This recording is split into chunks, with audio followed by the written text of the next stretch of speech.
Hello, everyone. How are you getting on? We are Sean and Ellie from WhoCulture, and shockingly, we're back with a discussion video. That sounds like I'm giving out. It's not. It's that there is so much to talk about this month. It's literally feast or famine when it comes to Doctor Who. It is all-consuming, but in all the best ways possible. Very true. Very true. Exactly. I do feel like I'm being eaten from the inside out in the best way possible.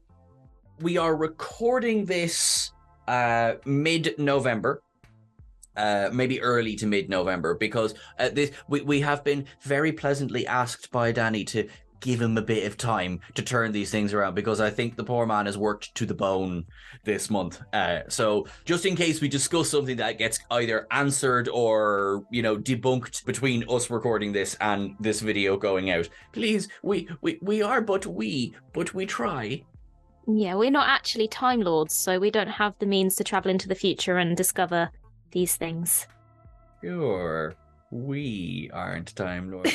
Anyway, actually, sorry, can you imagine I was a Time Lord and didn't go into the future and become like, kind of, hey, I have a little bit of information. Although, wibbly wobbly, timey-wimey. We should probably talk about the topic of the video. Yeah, that's a good idea. I think that's a good idea. Basically, we want to discuss David Tennant's future in Doctor Who. In case you're thinking, why is this a really random subject that you've just come up with off the top of your head? In the latest edition of SFX magazine, there was a discussion surrounding David Tennant's future in Doctor Who. And quite naturally, it's a question that pretty much any departing Doctor gets asked. Will you be returning? When will you be returning? But actually, we're kind of now getting to the point where we're asking the question of, should he return again? Or is it time to call it a day? And thoughts? I think you're sorry. Like, every time a Doctor bows out, the fandom, me, immediately starts going, when are we going to see them again? And sometimes the sooner you see them, the more disservice it does to the pathos of the regeneration. With as much as I really do like Deep Breath, it's not the best Capaldi episode, but it's a good Capaldi opener. I think the Matt Smith cameo hurt it. I think it was sort of like them going, give him a chance, will you? And like, we didn't do that before, so don't do it now. It sort of betrays a slight lack of confidence. Now, that's only one specific example, I suppose, because the big thing is David Tennant is back for, 3 close to hour-long specials. This isn't a cameo. This isn't, pop the head in and be like, hello. He is very much the Doctor again at the moment, and I'm very excited. We've talked about this ad nauseum. The footage looks fantastic. What happens then? We know Ncuti Gatwa is the 15th Doctor. Like, we know that's happening. What are we going to do? Surely you've seen the meme of it's the Doctor from The Last of the Time Lords, where he's been aged and the meme is just the BBC rolling out David Tennant for the 100th anniversary of Doctor Who. Yeah. Let the man rest. I think the thing is, David Tennant is one of the most popular incarnations of the Doctor that we've seen, and so naturally people want to see him back in the role.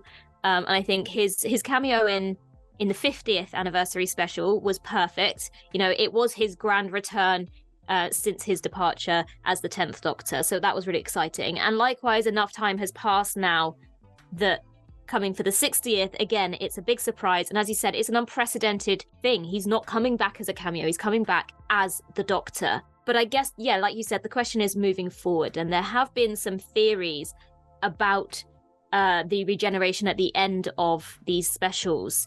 And the suggestion that somehow we're going to have both 14 and 15 by the end of it, and some sort of split, so that we have David Tennant still as the Doctor and Ncuti Gatwa moving forward. And then that kind of maybe begs the question of, we know spin-offs are a thing that are coming. Are they going to suddenly go, well, David Tennant's popular, let's start a spin-off with David Tennant? And again, there is precedent for this, in as much as you've seen Marvel have done this. You've got a Loki spin-off, or you've got the Obi-Wan spin-off, or there was another one, but I can't remember what it. Hang on. What does it say? Bear with. Star Trek. How did I... No, I'm so sorry.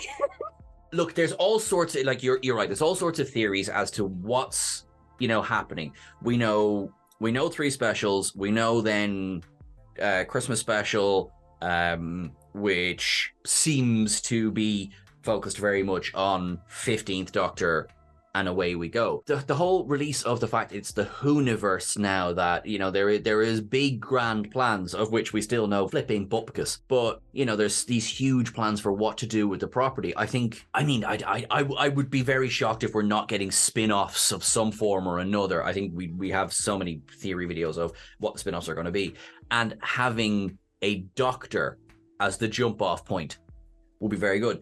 I think the main question is at what point do we go, thanks, David?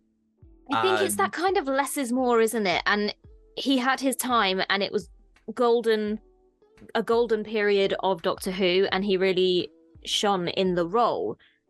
But again, if you have too much of something, it's like if you eat too much chocolate, you get sick. Do you know what I mean? I know that was a really weird comparison, but I think because there's also been the argument that, okay, so even if the Doctor regenerates into Ncuti Gatwa, and that's who the Doctor is, you then say could have David Tennant still and have a spin-off of the Metacrisis Doctor and Rose in the parallel universe.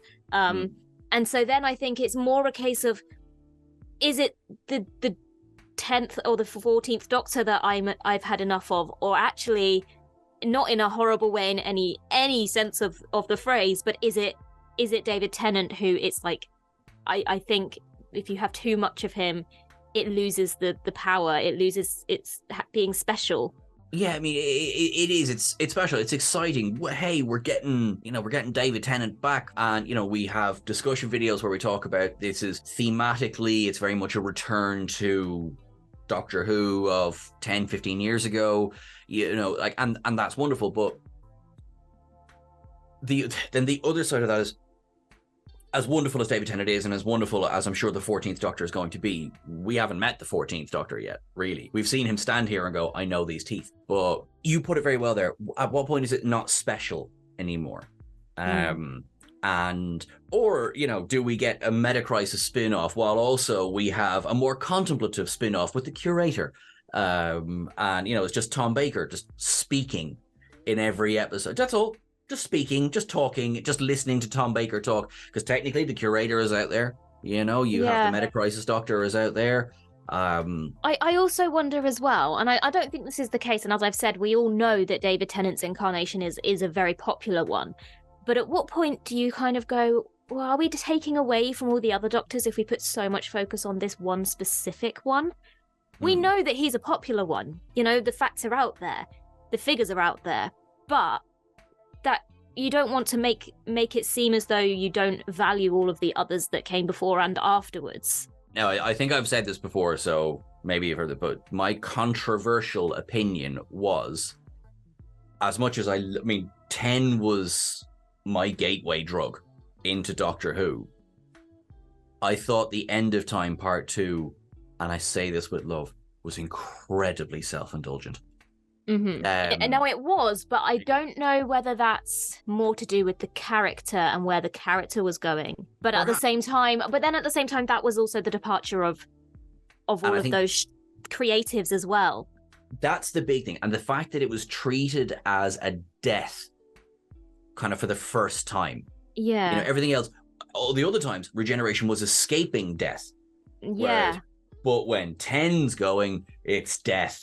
It's death. And that was like, look, I'm really, I don't mind. I love The End of Time. I think it's a great story. I love Tennant. The one where I thought you're being cheeky is the fake out with Stolen Earth Journey's End. He's regenerating or he's not. I mean, I get it, Metacrisis, I get it. Yes, I will say that. Like, I'm being a curmudgeon here, but I will say the breadcrumbs were dropped. And okay, it made sense within the story, with the context of the story, but how many regenerations is David Tennant going to have to go through? This poor man, or this poor incarnation of the Doctor. I mean, technically, so we had, 9 into 10 into 10.5. Then there's Metacrisis. and now there's 14. It's like, kind of like, yeah, at some point, give Peter Davison another shout. Yeah. Why isn't Paul McGann back? This is the other thing as well. I'm obviously David Tennant has the right and the opportunity to say no when asked, but at what point does he get sick of it as well? I think Doctor Who is such a major part of his life. Not just in terms of jobs, but if you look at David Tennant's life, it is like some sort of episode of TV. He met his wife on Doctor Who. His wife is also the daughter of a Doctor Who. It's one of those really crazy stories that you just couldn't even write. So I think obviously he's very grateful. I'm putting words into his mouth here, but I would imagine that he's very grateful for Doctor Who and for what it's given him. And we also know that he was a huge fan of it as a child as well. Mm. But again, is it one of those things where you stop enjoying it because you're so involved in it?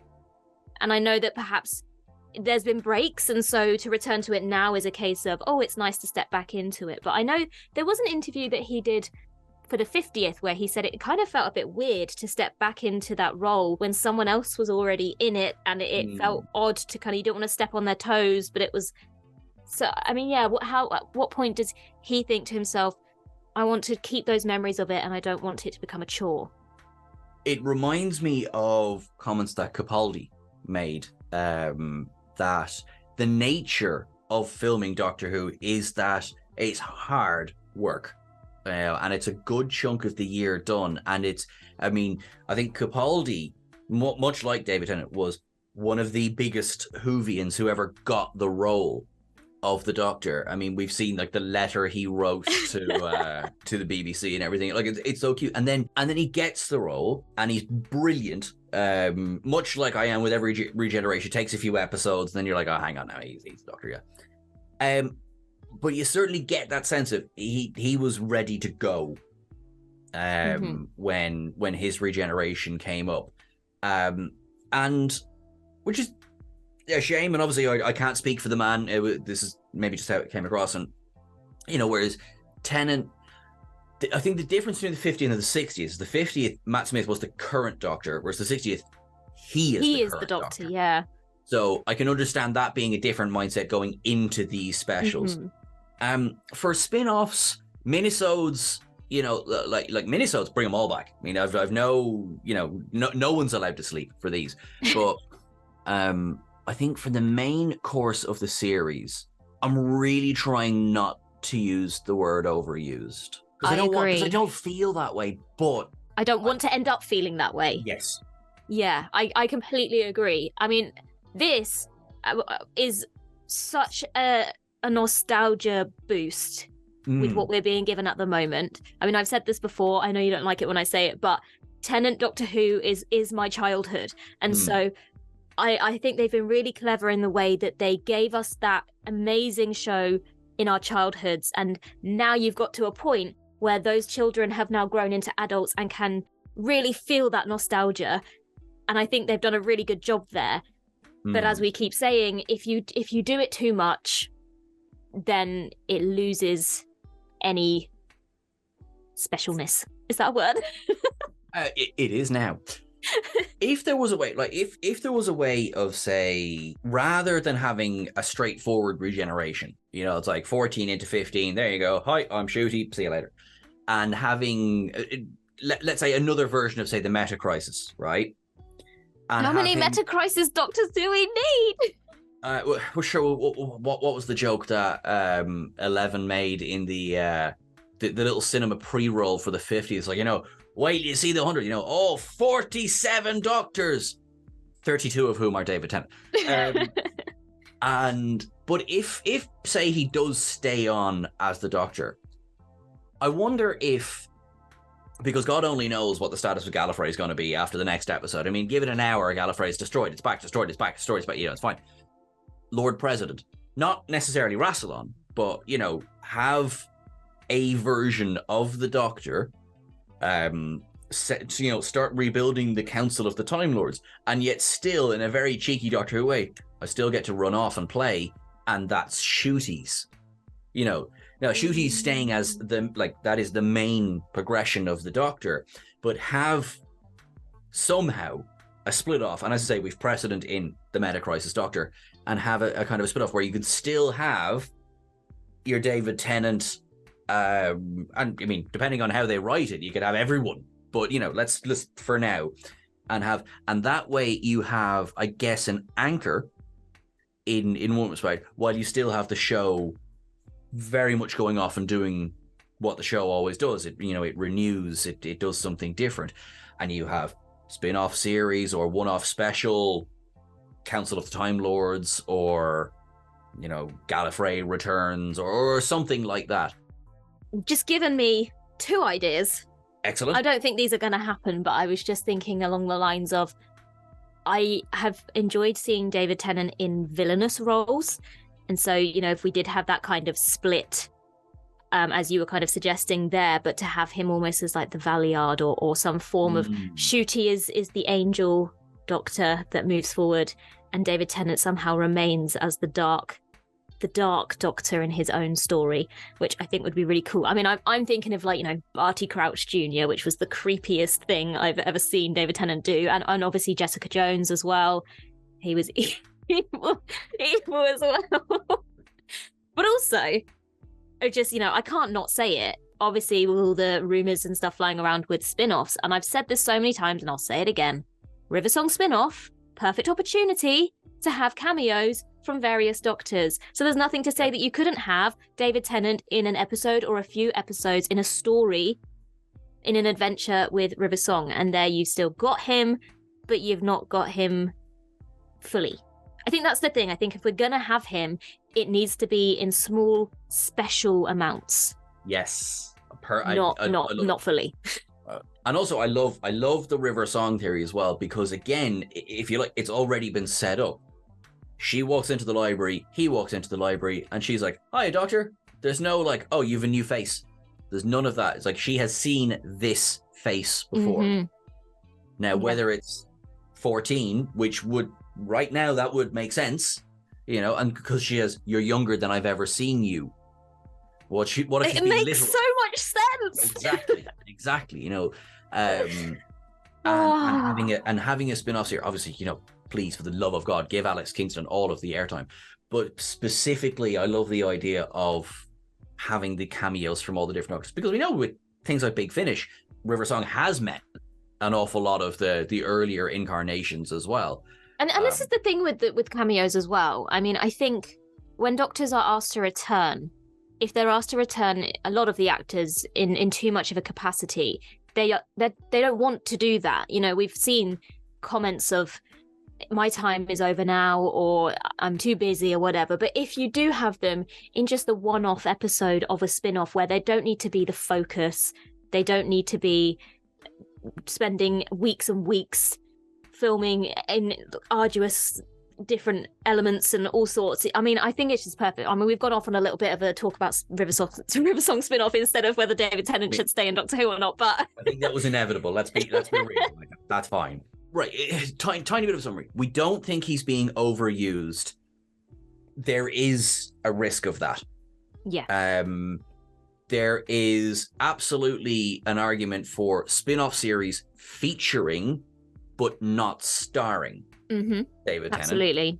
He's an incredible, he's David Tennant. There's a reason they've brought him back. He's David Tennant. Yeah, David, if you're watching this, we love you. Please don't take this the wrong way. Oh yeah. No, what we do not want is the notoriety of David Tennant going, "I hate these two. You've ruined it for me." That's not it at all. No, we're so excited. But I suppose one of the massive positive things, because we don't, again, as of recording, we have not seen bar trailers, we haven't seen a single frame from these specials, so we don't know how he's really going to be used. And Russell T, the people behind Doctor Who, I mean, they love to screw with expectations, so it wouldn't shock me if you view the screen from the left, it's David Tennant for the 3 sequel specials. If you view it from the right, it's Peter Capaldi for the 3. But if you kind of tilt the screen towards you, it's Shooty. The thing is, it's about how he's used, and but if we look even at Tales of the TARDIS, I mean, Peter Davison, Colin Baker, and Sylvester McCoy haven't been the Doctors, barring the power of the Doctor, since, And I don't feel that they're overused. And they are not, I think I have to say the beautiful little tributes now to their respective stories. Yeah, it's a bloody exciting, confusing, and pleasantly frustrating time to be a Whovian as well, because you're like, every day new news is coming out, and I can, as of recording, I am about to abandon you for a couple of weeks, so possibly as of display, I'm sorry for the last week. Thanks. So I think to summarize, we've gone off again on a little tangent, but to summarize, I think he shouldn't be completely gone from the Whoniverse following this, but they need to be really careful with how they use him going forward so as not to remove what makes his return so special. Perfect summary. I agree. What do you think? We want to hear from the gamut of, give us every single episode of what are you laughing at? I thought you were asking me, and I was about to say, Sean, I've just spoken to you for like 20 minutes about what I think. It's called You're asking the audience. Professionalism. Yeah, it's a long time since anyone's accused me of being professional. Sorry. That is, you've no need to apologize. Okay, so through the lens of Ellie, what do all of you think? Please respond as Ellie. And has Ellie been overused? Are we running the risk of overuse? But no, like, what do you think? From the people who hate the idea that Tennant is back, now that we've had a year to get used to the idea, to the people that are just like, I want every episode, everything. Possibly give us your why. Give us your why for because we want to hear it all. That's what we do here at WhoCulture. We're happy to talk. We want to host discussion, so let us know. And the best way to do that, of course, is let us know in the comments of this video, and get in touch with us over on Twitter at WhoCulture. We are also on Instagram at WhoCulture. We are on TikTok at WhoCulture, and I am going to say that by the release of this video, we will also be on Blue Sky. Okay, so there we go. Now, right, challenge issued. I'm at Sean Ferrick on the various, and of course at E Littlechild on the various, and our wonderful, perhaps physically broken down editor Danny is at Dan the Meegs on Twitter as well. I say physically broken down because bet you this hasn't even been the first video he's done today when it comes to editing. But you're all awesome and you're wonderful. Ellie, anything left to say? No, I'm just very excited for what's coming in the next few weeks. Excellent, cool. Keep things wibbly wobbly, everyone. We will talk to you very soon. Bye. Bye-bye.